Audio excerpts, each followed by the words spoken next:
This is Take a Cue, episode 14, now in video on Spotify and YouTube. 1, 2, 3,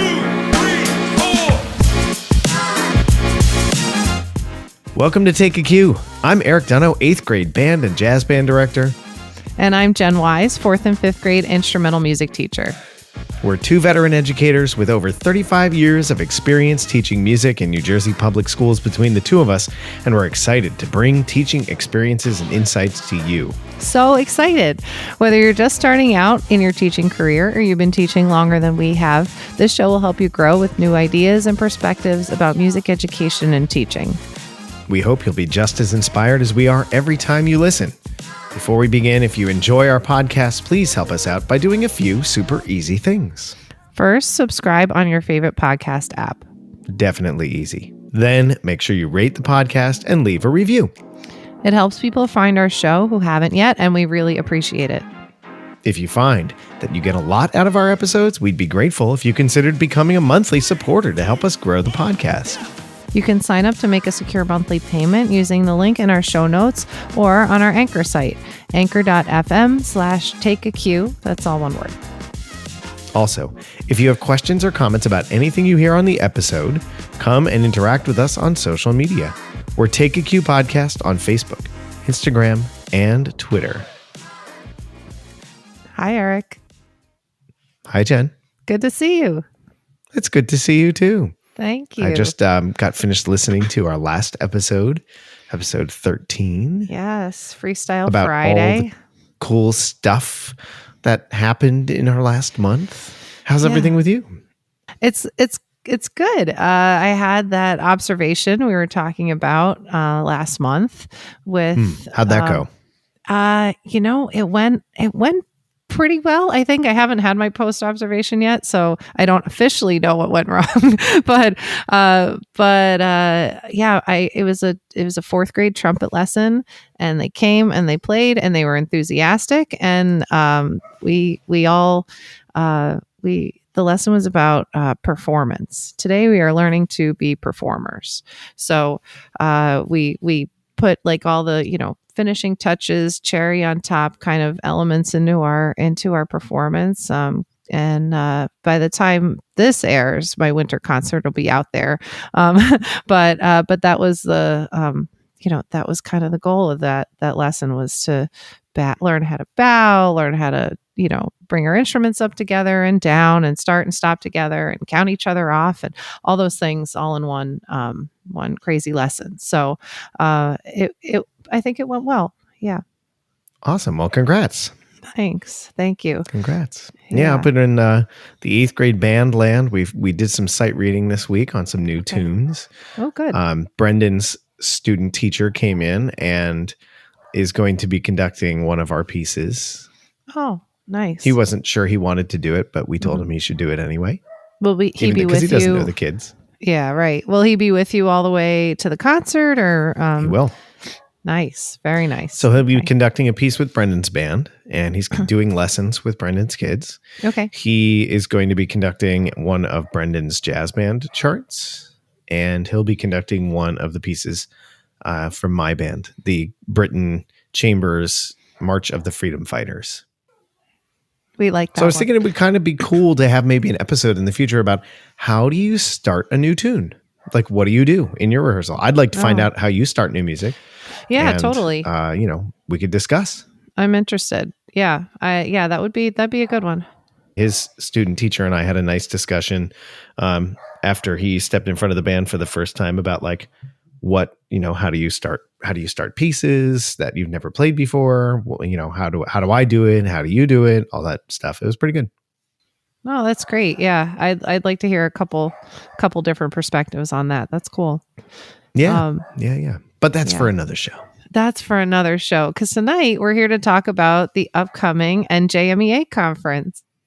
It's a great time. It is so cool. And it has migrated from Central Jersey. Yes, I am a Central Jersey believer. All of you out there, come at me on social media. I'm happy to hear your opinions. But it was in at the Hilton before, and now it's down in Atlantic City. So yep, we're all traveling down there this month for the state conference, and yeah, it sounds like it's going to be a good one. So this month we asked some other New Jersey educators that are presenting at the conference to just tell us a little bit about their session, so you know more before you come down to the conference. And yeah, you can just hear a little bit about what they're going to be talking about, and hopefully that'll entice you to visit their sessions at the conference. Of course, there's many more out there. So definitely chime in on social media if we didn't get to you, we didn't get to include you on today's episode. But because we know you're all out there and you all do wonderful things. But yeah, I think even if you're not a New Jersey educator, there's some really neat topics covered here today. So I think you'll still get plenty out of hearing from our local friends. Even if you're not going to be able to attend the conference. So yeah, absolutely. Yeah, I love watching some of these previews and seeing some of the really neat things that our colleagues are doing. And I don't know if we have a Northern Jersey bias here in who we reached out to. I don't know. Maybe we did.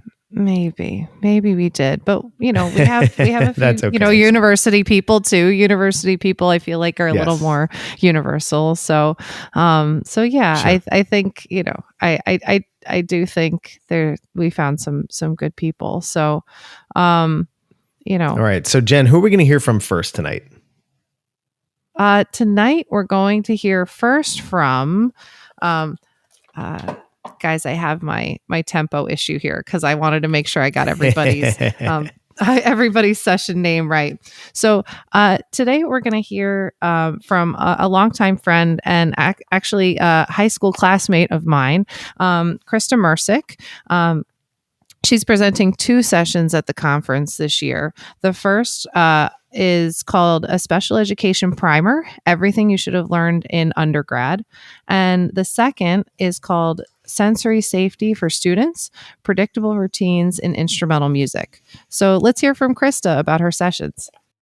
Hi, my name is Krysta Mirsik, and I'm a music educator in the Passaic Public Schools in Passaic, New Jersey. I teach 4th and 5th grade general music, 7th and 8th grade modern band fusion, 4th through 6th grade band, and 4th through 6th grade chorus. I'm happy to be presenting 2 sessions at the NJMEA State Conference.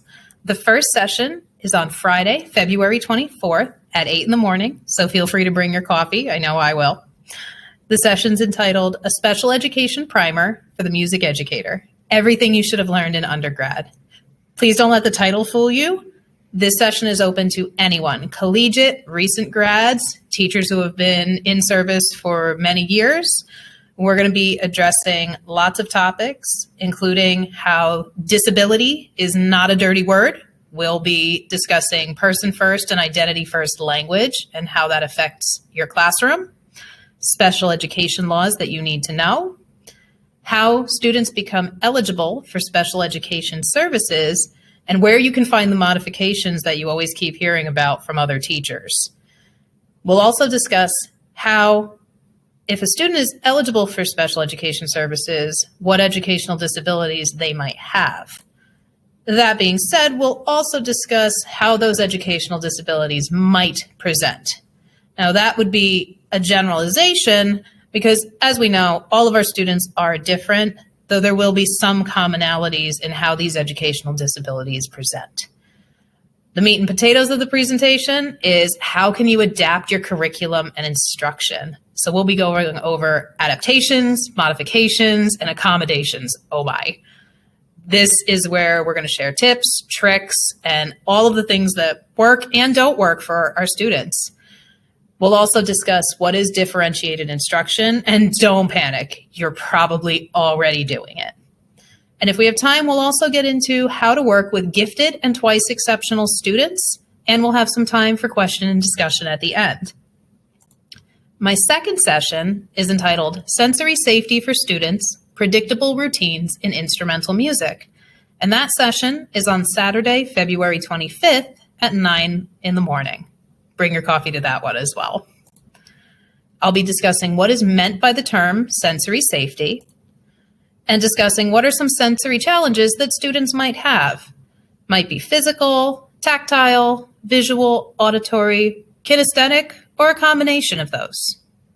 We'll discuss why predictable routines are important in the instrumental music classroom. And then we'll discuss how music educators can create predictable routines in the instrumental music classroom. Now, I keep saying instrumental, but I've had choral teachers tell me they found this content valuable as well. So choral educators, please feel free to come as well.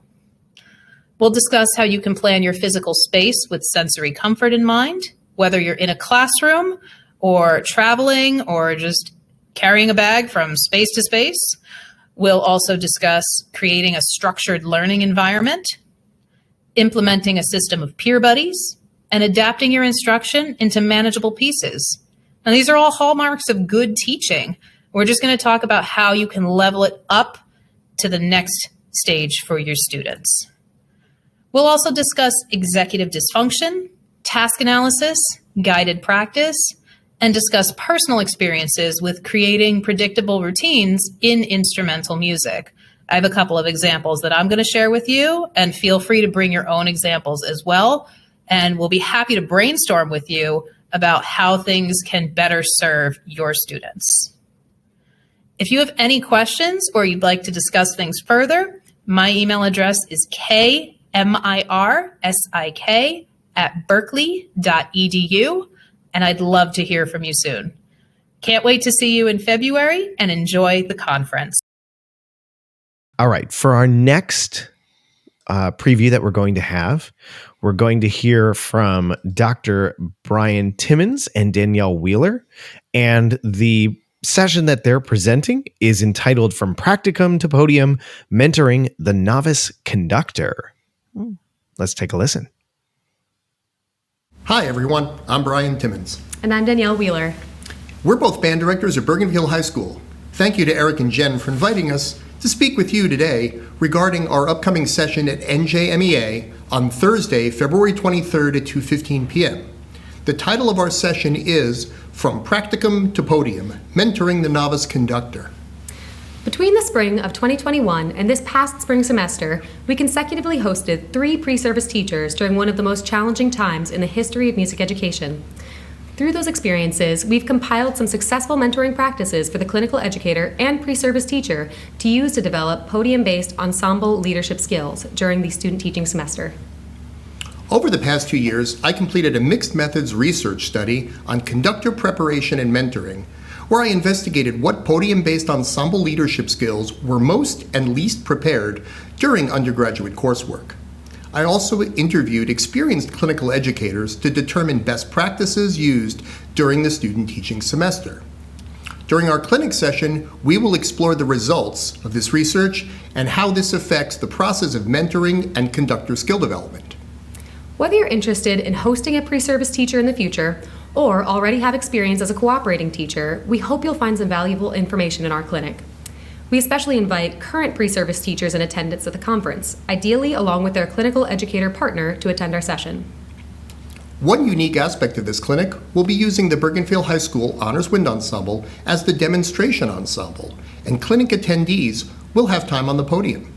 Using a variety of literature, including some Bach chorales and Hugh Stewart's 3 airs from Gloucester, novice conductors will have a chance to conduct the ensemble while developing some practical podium leadership skills. At the same time, clinical educators will discover some effective ways to coach the novice conductor while maintaining a positive and supportive classroom environment. Even the ensemble members will be actively involved in the process, providing supportive and valuable feedback. If you are currently hosting a pre-service educator, or if you're currently completing your student teaching and would like to be an active participant in the session, please email me at btimmons@bergenfield.org. In addition to our clinic, please consider attending our concert during the concert hour on Thursday between 1:30 and 2 p.m. in the same room. We will be playing works by Arturo Marquez, Catherine Lacuda, and John Philip Sousa. So, bring your batons and join us at the NJMEA State Conference in Atlantic City on Thursday, February 23rd from 2:15 p.m. to 3:15 p.m. Next, we're going to hear from Tom McCauley. His presentation at the conference is going to be called The Continuous Process of Becoming: Techniques and Suggestions for More Effective, Productive, and Musical Rehearsals. Let's hear from Tom. Hi, everyone. I'm Tom McCauley from the John J. Calley School of Music at Montclair State University, and I've been honored to have been asked to do a presentation for the 2023 NJMEA Conference coming up in February in Atlantic City. I hope you all can join us there. The title of my session is called The Continuous Process of Becoming, and really it's basically about suggestions and techniques for more productive and musical rehearsals. We're going to talk about the fact that what we do is mostly about the process, and it is process-driven, not necessarily product-driven. And the good news is that when one takes care of the process, imagines the process, and is consistent about the process and applies it in a very loving and careful way, the product almost always takes care of itself. We'll be dealing with that end in terms of your professional work with your ensembles on a daily basis. And hopefully we're also going to spend some time dealing with the idea of your own personal, professional development and growth, and how that is, of course, important. And also how sometimes that can be a little bit painful, and how that can be a little bit challenging and daunting in terms of sort of approaching it in the first place. And so I hope that you will find time to join us. I believe the session takes place on Thursday of that week, and that's the 23rd of February. It happens early in the morning at 9:15 a.m. And so I know that's early in the conference, but I hope that you can find some time to be with us. Again, the continuous process of becoming. Thanks a lot, and I hope to see you at NJMEA. Next up, we have Meredith Boynan. Her session is called I Am Not Your Clock. She's going to be talking about expressive conducting for teachers. I know I need this one. Let's hear from... I just need a clock in my classroom. Overrated. Hello, my name is Meredith Boynan. Thank you to Jen Wise and Erik Donough for inviting me on their podcast to share a preview of my session for this year's NJMEA Conference. Entitled, I'm Not Your Clock. This session is intended for middle school and high school band directors, but is also broad enough to apply to orchestral directors as well. The primary intention of my presentation is to encourage you to think creatively and musically about what you show on the podium. Too often, I feel we teachers default to what I call, lovingly, traffic cop conducting. We show the time signature patterns, we show the entrances, we show the dynamics. But by doing just that, we are missing what all of us really want to hear. What is the character or mood of the music? How does each note inform the musical phrase? We can't expect our students to play expressively if we don't move expressively. If you know what you want the music to sound like, you should try to move in a way that elicits the sound you want. That being said, sometimes you also have to teach the students what they're looking at.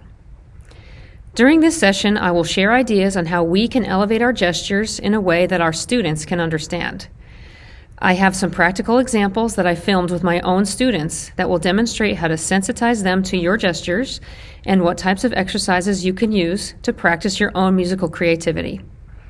Whether you're a veteran teacher or just starting your career, I think everyone can benefit from giving their conducting skills some attention.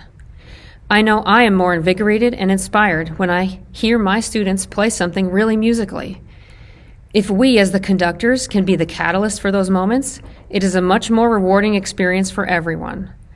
I look forward to seeing you at the convention and hope you choose to join me for this session. It is scheduled for Saturday, February 25th at 9 a.m. Bring your coffee and learn how to incorporate more expressive conducting in your ensemble rehearsals. For our next preview, we're going to bring on Harry Searing, and he's going to talk about his presentation called Bassoon Masterclass for Young Players. I don't know about you, Jen. I'm an old player, and I could probably stand to go to it also. Yeah, I could use some bassoon help.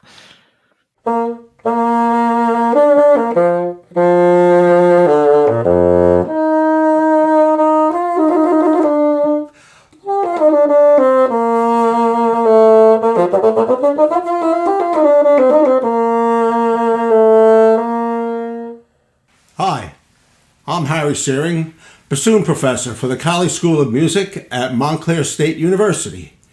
I also teach at the Manhattan School of Music pre-college division. So I work with a wide range of young bassoonists. I'm a freelancer in the New York, New Jersey area and have played bassoon, contrabassoon, and heckelphone with every major classical music organization in the area, such as the New York Philharmonic, Metropolitan Opera, New York City Ballet, New York City Opera, many Broadway shows and freelance orchestras, etc. I've also been teaching bassoon for a rather long time, and I quite enjoy it. Teaching the bassoon is not only about dealing with the difficulties of the instrument, but it also involves teaching carpentry. Yes, when you start on the bassoon, they don't tell you about how if you're serious, you'll have to learn how to make these things. Sounds lovely, doesn't it? I've done sessions before at NJMEA. This one will be my fifth, I believe.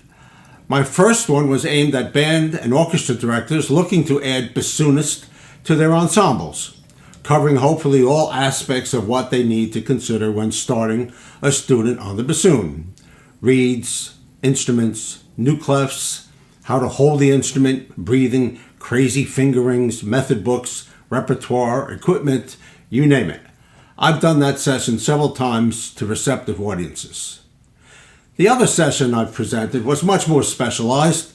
It was designed to help the band director with adjusting store-bought student bassoon reeds. They don't always play right out of the box. If you've ever tried it, you'll know. I showed how to make students instantly play and sound better. This session was presented before a rather small but discerning group, shall we say, that probably already had some experience with what was covered in my other sessions. In 2020, I modified this presentation mainly by changing its name from Adjusting Store-Bought Student Bassoon Reeds to Why Do My Bassoons Sound Like Expletive Deleted? Needless to say, the attendance improved greatly. So this year I wanted to do something different. Instead of gearing the session directly towards teachers, I wanted to work one-on-one with a young bassoonist or two in front of conference attendees. A masterclass, if you will. Now, the format of a masterclass is nothing new, but is usually reserved for the college or conservatory level. But I see no reason why it couldn't work with young players. We'll address whatever issues come up, and I'm sure most of them will sound familiar, and the student will get a free lesson in return. So come see if I'm right on Saturday, February 25th at 10:15 a.m. Room will be announced there, I assume. And if you know any young bassoonists who might like to volunteer for this project, have them get in touch with me. Thank you. Hope to see you there.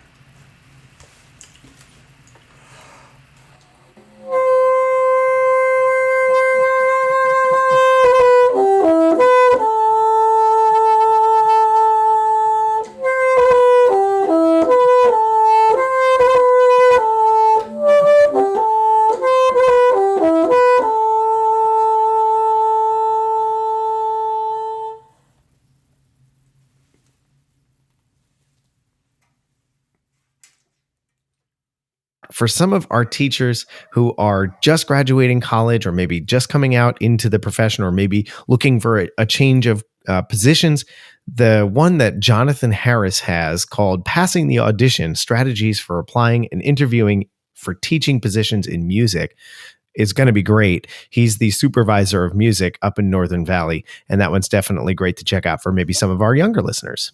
Hi, my name is Jonathan Harris, and I'm the supervisor of related arts at Northern Valley Regional High School. I'd like to thank Jen and Erik for inviting me to be part of this preview episode of the NJMEA Conference. I will be leading a panel of music supervisors called Passing the Audition, Strategies for Applying and Interviewing for Teaching Positions in Music. The members of this panel and myself are all members of the New Jersey Music Administrators Association. On the panel with me will be Dr. Latasha Castorlo-Lala from Passaic Schools, Mr. Matthew Lorenzetti from the Linden Public Schools, Mr. Alfred Haydinger from the North Plainfield Public Schools, and Ms. Michelle Van Hoven from the Patterson Public Schools. Between the five of us, we've been part of hundreds of interviews for teaching positions when we were teachers, but mostly as supervisors. This workshop is designed not only for teachers newer to the field, whether they're collegiates or people who are finishing up their first or second year and might be changing positions, but also for veteran teachers who might also be looking for a change. In our workshop, we're going to be talking about applying for jobs, how to find openings, how to best fill out the application, what goes into resumes and cover letters, how to prepare for the interview. Are there questions you can prepare for? What are some things you should know before walking into the door? Should you use a portfolio or not? The interview itself. How should you best handle the actual interview? What are some common do's and don'ts? After the interview, what happens normally in the process, and what do you need to do after the interview? And then some general reminders. Are there things you can be doing to prepare for an interview? Are there things you should consider when communicating with potential employers? We find that there are many mistakes that are made and things that are done right in the interview, and sometimes they have nothing to do with the quality of the candidate.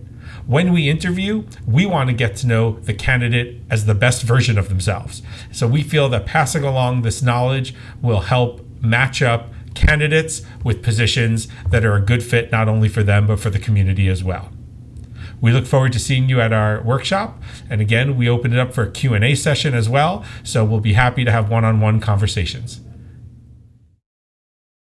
Next up, we have Joe Verderese talking about his new music reading session. It's called What's New for Jazz Ensemble. And this is always a great time. They always put it first thing like Saturday morning. It's going to be Saturday morning at 10:15 a.m. So you gotta get out of bed for this one. But definitely check out Joe's preview here, because he invites you to, sit in, come play with the group if you're inclined to come in and read some new music. So let's hear from Joe about his new music reading session for jazz. Hi, I'm Joe Verderese. First off, I'd like to thank Jen and Erik for inviting me to share a little bit about my upcoming presentation at NJMEA. I teach middle and high school instrumental music in the Cresskill School District. My job includes teaching concert band, marching band, orchestra, chamber ensembles, pit orchestra, and of course, the category that fits this session, middle and high school jazz band. My presentation, entitled What's New for Jazz Ensemble, a new music reading session, is presented on behalf of the New Jersey Association for Jazz Education at 10:15 a.m. on Saturday, February 25th. During this session, we will have a live big band made up of educators, college students, and professional jazz musicians from in and around New Jersey who play portions of a number of new releases from 8 major publishers. During the session, we will cover a variety of different difficulty levels, ranging from beginner bands playing jazz for the first time, all the way through the highest achieving level of high school jazz bands. We will introduce tunes in a variety of tempos, styles, and forms, and let you know specific information about the various publishers, such as what makes their publications extra helpful to educators in various areas.